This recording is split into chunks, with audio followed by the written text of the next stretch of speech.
Black people, ranging from coal black to milky white, and every shade in between, came from the South, from the North, from the Caribbean, and from Africa to join the throngs, to shake money trees, to walk the streets paved with gold.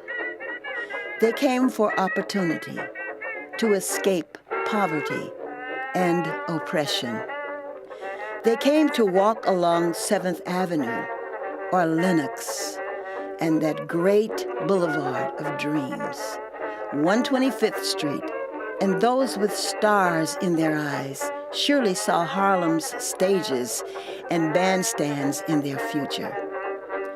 Harlem was the place of the new Negro, the Renaissance, where the poets and the playwrights and the artists and the musicians were inspired to greatness.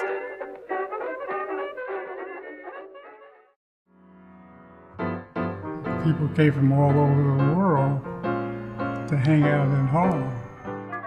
62 years after Abraham Lincoln signed the Emancipation Proclamation, Harlem had become the Black cultural capital of the world. Its legend continues today. And if Harlem was the pinnacle of the African American presence in the United States, Sugar Hill was the top. And there were two buildings high on Coogan's Bluff on Edgecombe Avenue.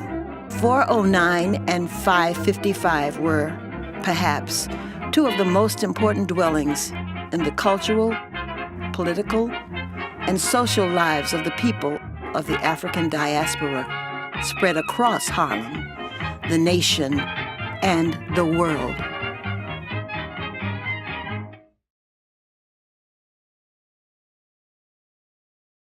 It was such a cross-section of people from all socioeconomic levels.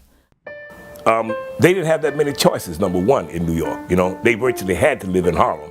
It started with 409, you know. This whole Edgecombe area, for instance, when Joe Louis first moved here, he lived at 388 Edgecombe. And then like 409 was the place. 409 is where Walter White lived. And James Weldon Johnson also lived in that building. As a matter of fact, that's where Du Bois lived also, was in that building. But you go to doors, you go to the doors and stand there and just feel the energy coming through and the history just bathing over you. Du Bois. 13H. 13H. That was Du Bois.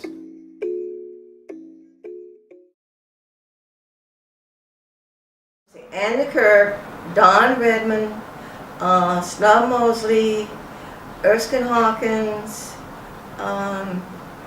anybody else? Oh, Johnny Hodges. Those are the ones I remember.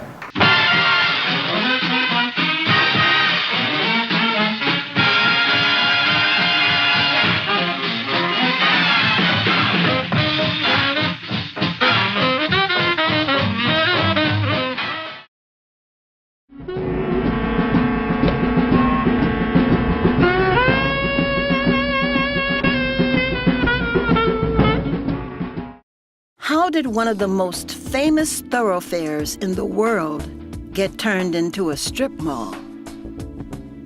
One of the biggest crimes of so-called gentrification is that it's boring, uninspired, and uncreative. Harlem was the hippest place on the planet, and 125th was the hippest street in Harlem. So I was block president for 22 years, and so my job was to, hey, you're here on Edgecombe, so this is your block too, as much as mine. We have got to work together. I don't care if you came here yesterday or you've been here for 100 years. Edgecombe belongs to all of us, and unless we do certain things together, or at least acknowledge each other, it won't work. The only thing we can do now, no matter who comes in, we keep pushing that history. This is what it was. This is what it was. I'm happy to say we're still here.